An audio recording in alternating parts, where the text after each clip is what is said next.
Amém? Queridos, livro de Ageu, capítulo 2, por favor. Livro de Ageu, capítulo 2. Deus tem uma palavra para nós nesta noite. Eu vou colocar o Ray-Ban aqui para disfarçar um pouquinho. No livro de Ageu, capítulo 2, está escrito assim: no 7º mês, ao 21º dia do mês, veio a palavra do Senhor por intermédio do profeta Ageu, dizendo: fala a Zorobabel, filho de Sealtiel, governador de Judá, e a Josué, filho de Josadaque, sumo sacerdote, e ao restante do povo, dizendo: quem dentre vós permaneceram e viu esta casa na sua primeira glória? E como vedes agora? Isto não é como nada aos vossos olhos. Mas agora sejais fortes, ó Zorobabel, diz o Senhor. Sejais fortes, ó Josué, filho de Josadaque, o sumo sacerdote. Sejai forte todo o povo da terra, diz o Senhor, e trabalhai, pois eu sou convosco, diz o Senhor dos Exércitos, conforme a palavra do pacto que fiz convosco quando saíste do Egito. O meu espírito permanece no meio de vós, não temas, pois assim diz o Senhor dos Exércitos: ainda uma vez, dentro de pouco tempo, eu farei tremer os céus e a terra e o mar e a terra seca. E farei tremer todas as nações, e o desejado de todas as nações virá. E eu encherei esta casa de glória, diz o Senhor dos Exércitos. A prata é minha, e o ouro também é meu, diz o Senhor dos Exércitos. E a glória desta casa será maior do que a primeira glória, o Senhor disse. Amém? Queridos, eu vou tentar fazer para você uma introdução aqui. Quem foi o profeta Ageu? Ele profetizou 520 anos antes de Cristo. É difícil você localizar ele na história, porque ele profetizou só durante 4 meses. Então, como que você localiza o profeta Ageu? Vendo os reis, né? Quem era o governo da época. Aí você localiza o profeta Ageu. Ele profetizou 520 anos antes de Cristo. E profetizou somente 4 meses. Ele era um contemporâneo da época de Zacarias. E ele viveu antes, durante e pós o exílio. O que acontece? Quando se fala do exílio, existe uma dúvida. As pessoas se perguntam: quantos anos o povo de Israel viveu no exílio? Você já se perguntou? Porque alguns dizem 50 e outros dizem 70. Né? Mas a resposta certa é que é os dois períodos. Ou 70 seria a resposta mais correta. Por quê? Você já leu aquele texto que o reino dividido ele não subsiste? O reino dividido ele não subsiste. Israel é uma única nação. O povo judeu é um único povo. E nessa época eles se dividiram em dois governos, em 2 reinos. Era o reino do norte e o reino do sul. E o que aconteceu? Quando o Império Babilônico, Babilônia, né, vem de Babel, desde o começo da Bíblia, eles já buscavam notoriedade, eles já queriam aparecer, já queriam ser alguém, quando eles inventaram de fazer a Torre de Babel. Só que ali Deus confundiu, não deu certo. Babel quer dizer confusão, sabe? Não deu certo. Mas eles não desistiram. Eles não desistiram e continuaram buscando crescimento, querendo aparecer, querendo ser alguém e entrar para a história de alguma forma. Até que eles formaram o Império Babilônico. E quando eles se formaram, quando conseguiram formar o Império Babilônico, eles se tornaram, como que eu posso dizer, o reino, o povo mais forte da face da terra. E nações como de Israel, e ainda dividida, era presa fácil para eles. Então eles entraram no reino do sul e tomaram posse, ou seja, levaram cativo os povos que moravam no reino do sul. Eles levaram preso para ser escravo na Babilônia. E o reino do norte demorou 20 anos para eles conseguirem conquistar. Por isso que existe essa diferença de 50 para 70. Ou é 50, ou é 70, não. Ou o certo é 70 anos, resume tudo. Porque o povo de Israel não é 2 povos, é um único povo. E aí, 20 anos depois, eles entram no reino do norte. E dominam o reino do norte e levam cativo também. E daí fica mais 50 anos preso. 50 anos. Então, se você somar 20, mais 50, 70. Mas é que um povo ficou 70 anos, mas o povo do reino do norte ficou 50 anos. Amém? E aí, o que acontece? 70 anos depois do exílio, eles presam, eles ganham a liberdade e eles podem, se quiserem, voltar para casa.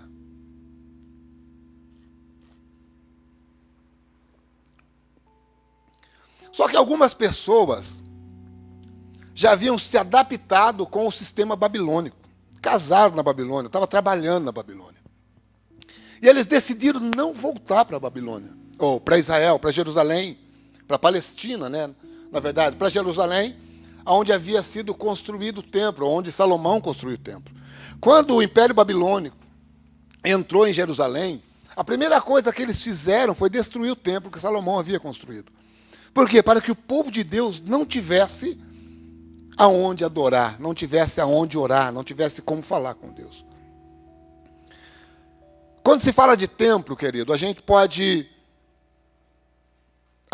usar ele no sentido figurado, mas também no sentido literal. Porque quando se fala de templo, a gente podemos trazer essa palavra para nós, para mim como templo. Porque existe o prédio. Eu disse lá em Blumenau, e eu vou dizer aqui, que Deus ele está aqui não é por causa do prédio. Nós temos a missão de cuidar disso aqui. Tá certo? Mas isso aqui não vai subir, gente. Essas paredes, esse microfone que eu estou segurando, isso aqui não vai subir. Isso aqui vai ficar tudo aqui. Então, é lógico, se o reboco cair da parede, nós vamos precisar consertar. Se as tintas começarem a escurecer, nós vamos precisar pintar. Aqui já é negro, né? Preto, não tem como escurecer mais. Mas ali, vamos precisar pintar, nós vamos precisar fazer alguma reforma se for necessário. Mas o templo em que Deus está preocupado é onde Ele habita, que é você, querido.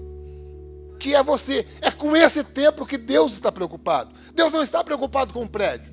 Deus não quer saber se o prédio está bom, se o prédio está... Deus quer saber de você, como você está.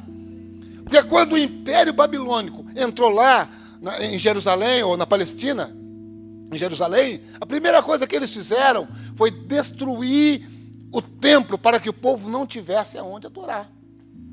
E aonde Deus é adorado, querido? Deus é adorado em mim, Deus é adorado em você. Está entendendo? É em nós que Deus é adorado. Nós nos reunimos na igreja, nos reunimos para ouvir uma palavra, para receber algo, sim. Mas o templo em que Deus está preocupado é você, sou eu, querido. E deixa eu dizer uma coisa para você. Tem muita gente que é sepulcro caiado. Você sabe o que é isso? Sepulcro caiado? Existe uma morte por dentro, está tudo destruído, mas está pintadinho por fora, que parece ser bonito. E Deus está preocupado, muito preocupado, muito preocupado. E um povo ficou lá, na Babilônia. Eles ganharam liberdade para voltar, mas um povo já havia conquistado coisas lá e não queria voltar. Né? Eles não queriam voltar, já estamos estabilizados aqui, vamos ficar por aqui. Eles se conformaram com a Babilônia. Babilônia estava bom para eles. E deixa eu dizer uma coisa para você, querido. Por mais que pareça que a vida aqui está boa, você não é daqui. Sabe? Vai chegar um momento em que Deus vai vir te buscar e você vai dizer para ele, Senhor, não, aqui está bom para mim, eu quero ficar aqui. Não. Esteja preparado para voltar para Nova Jerusalém, para sua casa, onde é o seu lugar. Está entendendo? Esteja preparado. Só que quando eles ganharam a liberdade ali, na Babilônia, um grupo de pessoas, incluindo Ageu e Zacarias, eles saíram de lá muito motivados por uma chama religiosa. Por quê? Porque eles viram o templo na sua primeira glória. Eles viram o que Deus fez naquele lugar. Né? E eles também viram, antes de sair da Palestina, de Jerusalém, a destruição do templo. Eles viram o Império Babilônico destruindo o templo. E quando eles ganharam a liberdade, uma das coisas que eles colocaram no coração era, eu vou voltar para Jerusalém e vou reconstruir o templo. Ageu, Zacarias e um pequeno grupo de pessoas. Eu vou reconstruir o templo. Saíram muito animados, muito felizes, com desejo de voltar e reconstruir o templo. Mas, infelizmente, queridos, algumas dessas pessoas que ficaram na Babilônia falaram, a gente não vai, a gente vai te dar uma oferta, chega lá, usa lá para construir para fazer alguma coisa. Existem coisas que nós precisamos que você, de fato, doe a sua oferta, assim como nós acabamos de fazer com relação à cesta básica. Mas existem coisas que Deus te chamou para fazer, e Ele não vai terceirizar, você precisa fazer.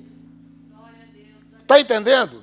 Não adianta você dizer, não, eu vou pagar para alguém falar de Jesus no meu lugar, querido, Deus não vai terceirizar isso. Não adianta, nós estamos aqui com o Ministério Jovens, né, auxiliando a FAB. Não adianta eu falar para alguém, olha gente, eu vou dar um dinheiro para você, uma oferta para você fazer lá. Não, Deus me chamou para isso. E o que Deus te chamou para fazer, não adianta você querer pagar para outro fazer. Você vai ter que fazer, querido. Você precisa fazer. Está entendendo? Você precisa fazer. Deus te chamou para isso. Deus te levantou para isso. Só que esse povo preferiu ficar na Babilônia. Eu não consigo entender como um cidadão do céu, chamado por Jesus, consegue se conformar com a Babilônia, querido. Eu não consigo entender. Eu não consigo entender. Eu não me conformo. Eu não me conformo. Aí eles deram uma oferta para Ageu, para Zacarias, falaram, volte para lá vocês, constrói lá o templo, usa essa oferta aqui no que for necessário ali. Aí eles voltam para a Babilônia, ou para Jerusalém. O Ageu, o Zacarias e mais um grupo de pessoas muito motivados para fazer. Só que acontece uma coisa com eles, querido. Agora, acontece uma coisa com eles, que acontece com qualquer pessoa, de qualquer tempo, de qualquer nação. Não é só com eles lá. Acontece isso com qualquer pessoa, de qualquer tempo e de qualquer nação. Porque depois que o Império Babilônico entrou lá, pessoas que não produziam, eles não levaram. Pessoas que não podiam produzir, eles não levaram, eles deixaram lá, na Palestina, deixaram lá em Jerusalém. Quer que eu fale outra coisa para você? Veio pessoas da Babilônia e começaram a morar também em Jerusalém, na Palestina. E o que acontece? Quando Ageu e Zacarias e um grupo de pessoas chegam ali motivados, animados para reconstruir o templo, eles são influenciados pelo povo que estava ali. Coloca para nós, Ageu, filho, capítulo 1, verso 2.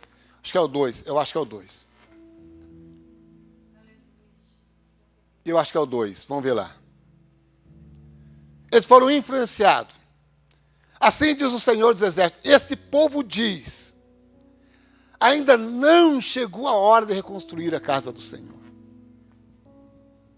Eles chegam lá motivados, não, vamos fazer, gente, vamos fazer, está na hora. Sabe, havia uma esperança em que Deus estabelecesse um governo dele na face da terra naquela época.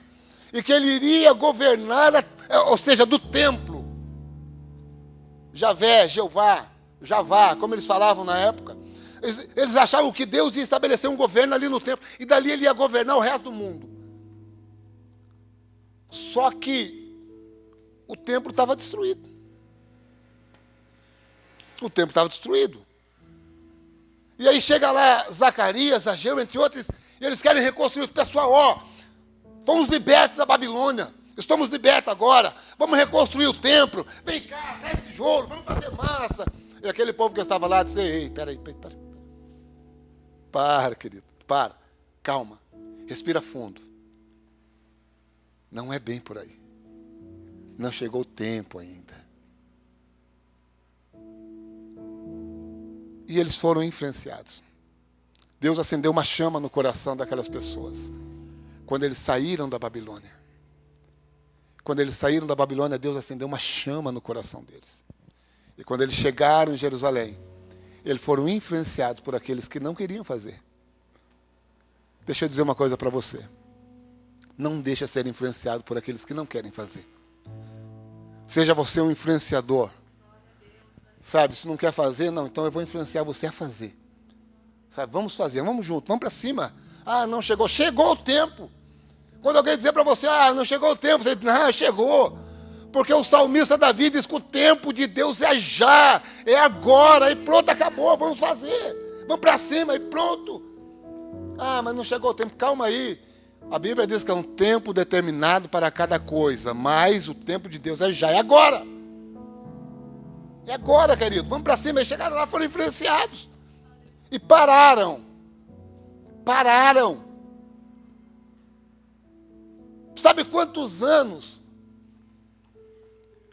eles ficaram inativos, sem fazer nada? 16 anos. 16 anos. Saíram da Babilônia, com desejo, com vontade de reconstruir, de fazer alguma coisa, mas chegou lá, o ânimo que eles trouxeram virou desânimo por causa da influência. Por causa da influência. Sabe, eles se amoldaram às pessoas que estavam em Jerusalém. Eles se amoldaram. Sabe? Deus não nos chamou, querido, para ser igual. Conta-se uma parábola que um camarada que ia passar uma pessoa muito importante para uma cidade.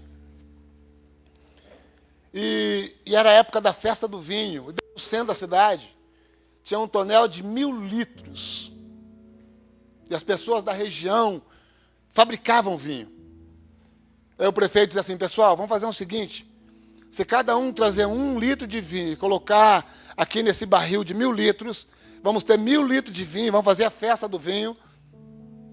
E quando essa pessoa importante chegar aqui, vai ter vinho e vai ser bem legal a festa. Só que daí, no meio dessas pessoas, teve um camarada que teve uma ideia brilhante. Ele falou assim: no meio de 1.000 litros, eu colocar 1 litro de água, ninguém vai sentir. Não vai fazer diferença. Aí ele levou 1 litro de água. Só que ele não contava que todo mundo teve a mesma ideia do que ele.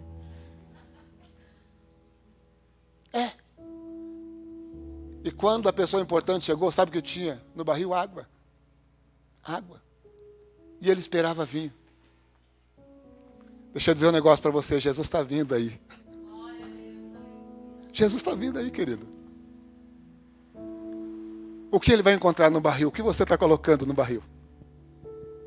Hã? Será que você teve aquela ideia brilhante? Só eu não faço a diferença. Eu sou pequeno, sabe? Só eu. Será que você já foi influenciado pelos outros?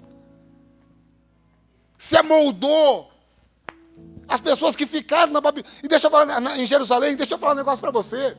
Quem estava na Babilônia tinha motivo para desanimar. E quem estava em Jerusalém tinha motivo para se animar.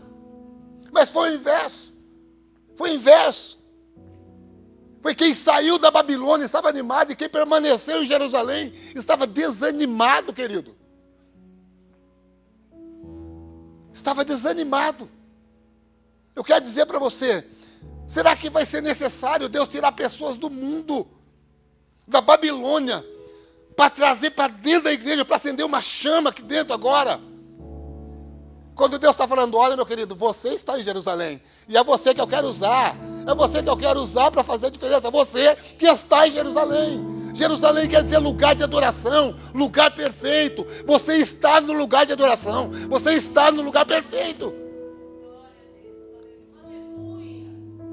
Lá em Itu, tem uma igreja, eu não vou falar o nome dela. E lá tinha um grupo de jovens, cantava muito bem, muito bonito. Muito bonito. Sabe aqueles grupos de igreja mais tradicional, que eles se reúnem aí, cantam louvor, e eles cantavam muito bonito mesmo, muito bonito. Era um grupo que tinha uma técnica extraordinária, os músicos eram extraordinários, e eles cantavam e chamavam a atenção. Cantavam muito bonito. E isso subiu no coração daquele grupo de jovens. Subiu no coração daquele grupo. E eles começaram a se achar, a se sentir. E por causa disso, o pastor recebia convite para pregar em outras igrejas só para levar o grupo de jovens. Aí ele ia pregar em outras igrejas, e aí o pastor começou também a aparecer e ficar bastante conhecido na região. Itu é do ladinho de Sorocaba, assim. Eu morava num bairro chamado Cajuru também, que é divisa com Vila Martins e Cidade Nova, se você procurar no Google, e essa igreja é da Vila Martins.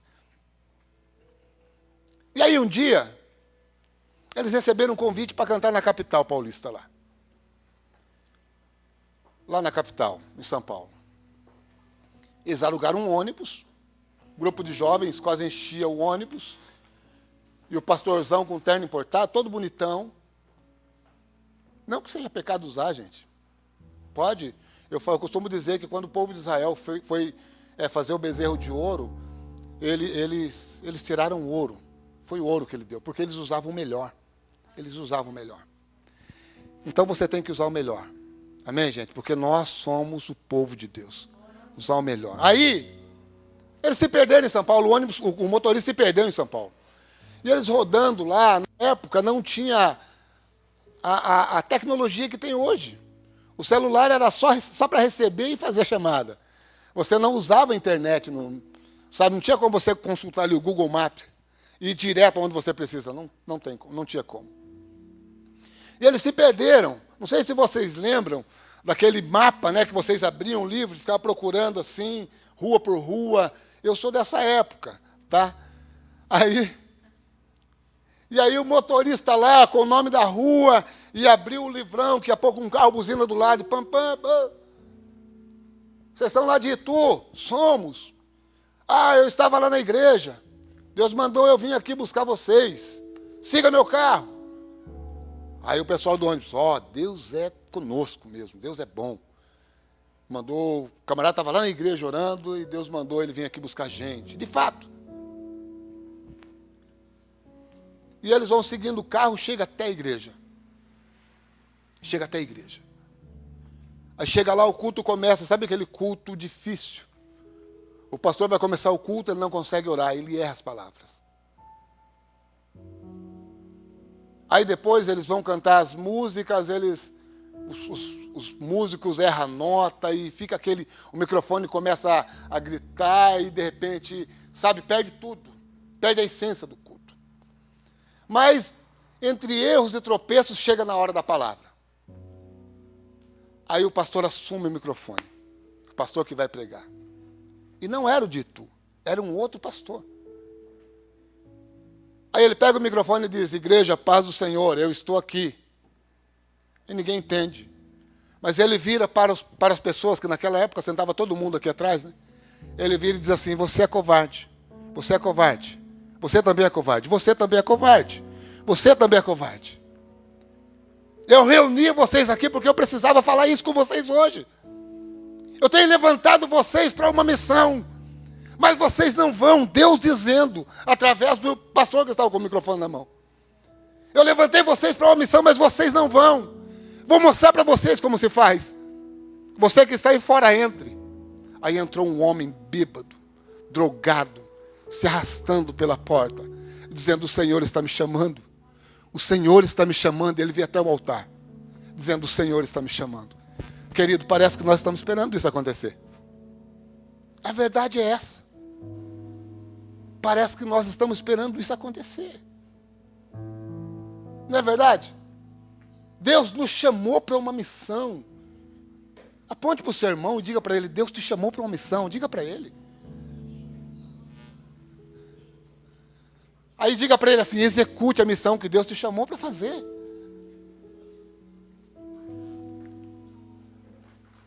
Agora eles chegam em Jerusalém, e eles são influenciados, são moldados e não fazem. 16 anos de inatividade. E eles ficam revoltados, porque a colheita, coloca para mim, João, os 5 e os 6, por favor. Porque eles não colhem. Eles plantam e não conseguem colher. Começa a faltar tudo para eles naquele lugar. Você, olhando aqui, parece que estão debaixo de uma maldição, né? Olha, o verso 5, está escrito assim. Agora, portanto, assim diz o Senhor dos Exércitos. Considerai os vossos caminhos. Tenho semeado muito e recolhido pouco. Vós comeis, mas não tenho o suficiente. Bebeis, mas não vos estáis cheios. Vesti-vos e ninguém se aquece. E o que recebe salário, recebe num saco furado. Olha lá. Plantam muito, mas colhem pouco. Comem, mas não saciam. Bebem, mas ainda têm sede. Vestem-se, mas não se aquecem. E seu salário desaparece. É como se vocês os colocassem em bolsos furados. E eles ficam revoltados. Porque eles estão vivendo essa situação aí. Parece que é uma maldição, mas não é. Eles não estão debaixo de maldição. Embora eles estavam ali acomodados, Deus chamou para viver um tempo de avivamento, né? Porque a reconstrução do templo ia trazer um avivamento em Jerusalém, em Israel, ia trazer um avivamento. Deus tinha convidado eles, querido, para um avivamento. Presta atenção nisso. Sabe, existem milhares de igrejas hoje no Brasil vivendo um avivamento, no mundo vivendo um avivamento. Mas existem milhares de igrejas que estão estagnadas. E hoje Deus está fazendo um convite para a nossa igreja, dizendo: olha, eu estou te chamando para um tempo de avivamento. Aí eles estão lá, passando necessidade, com dificuldade. E aí Deus levanta o profeta Ageu novamente, para falar com eles. E eles vão para o trabalho. Nós vamos pular para o capítulo 2, mas não precisa colocar não. E eles vão para o trabalho. Primeira coisa que eles se amoldam é na influência. E são influenciados. Segunda coisa, pelo desânimo do pessoal que está lá. Em qualquer tempo, em qualquer geração, em qualquer povo, é possível você ser influenciado e você ser desanimado. É possível. É possível. E a terceira coisa é a frustração. É possível você se frustrar em qualquer situação, sim ou não? E o que acontece? Quando Deus levanta o profeta Ageu, eles vão para o trabalho. O profeta Ageu fala com eles novamente e eles vão para o trabalho. Mas, querido, 16 anos de inatividade, um dia de trabalho não vai resolver a situação. Concorda comigo, sim ou não? Para quem fica 6 meses desempregado, depois de um mês você consegue pagar todas as contas, sim ou não? De jeito nenhum. Você vai precisar de um tempo para organizar a sua vida, não é assim? E lá eles ficaram 16 anos sem fazer nada. Sem fazer nada. Sem dar um prego no sabão, que nem diz o ditado. E agora eles vão trabalhar, só que eles querem sair de manhã e voltar de noite e quer que a roça esteja verdinha. Só que quando eles voltam à tarde, a roça está do mesmo jeito que eles deixaram de manhã. E aí eles ficam frustrados, de novo. E ficam titubeando, querendo parar de novo. E aí Deus usa o profeta Ageu mais uma vez. E diz assim para eles: pessoal, deixa eu dizer uma coisa para vocês aqui. Quem foi que viu essa casa na sua primeira glória? Quem foi que viu? Aí eu acredito com a meia dúzia no meio das... Levanta a mão e diz: não, eu estava aqui, eu vi. Outro, eu estava aqui, eu vi também. Aí Deus diz assim para ele: queridos, deixa eu contar um negócio para vocês. Deus dizendo para ele: vocês estão preocupados com as suas casas, com os seus afazeres, com a sua vida, porque é isso que eles estão preocupados ali. Estão preocupados com tudo isso. Eles são escravos dos seus próprios ventres. Sabe, vocês vão ler o livro de Ageu, vai ver que a preocupação deles é comida e casa. É casa e comida, comida e casa e comida, comida e casa. Eles são escravos do ventre. Eles são escravos da situação. Aí Deus diz assim para eles: querido, quem estava aqui viu essa casa na sua primeira glória? Eu acho que Ageu, Zacarias: ó, Senhor, eu estava aqui, eu vi. O outro: eu estava aqui, eu vi também. O outro diz: eu não vi. Aí Deus diz assim para eles: olha, deixa eu dizer uma coisa para vocês. Meu é o ouro e minha é a prata. Sabe o que Deus está dizendo com isso? Não se preocupe com o que você vai comer, com o que você vai vestir, ou onde você vai morar amanhã. Porque tudo pertence a mim. Deus está dizendo: tudo pertence a mim, queridos. Tudo pertence a mim. Não esquenta a cabeça com essas coisas, não. Isso é supérfluo, isso é pequeno. Não se preocupe com isso. Deus dizendo isso para eles. E Deus assim para eles: e quem viu essa casa na sua primeira glória? Em meia dúzia levanta a mão: eu vi, eu vi, eu vi. A outra diz: eu não vi. E Deus diz assim para eles: ó, a glória dessa segunda casa que vocês estão construindo, que vocês estão fazendo, vai ser maior do que a da primeira. Deixa eu dizer uma coisa para você, e termino aqui. Quem foi que viu Deus fazer algo grande aqui nesse lugar? Levanta a mão. Meia dúzia já viu. Outros não viram. Mas deixa eu dizer uma coisa para você que Deus está mandando eu dizer hoje. Ele está mandando eu dizer para você que tudo que você viu aqui não passa de gota diante de tudo aquilo que Ele quer fazer. A glória da segunda casa, querido.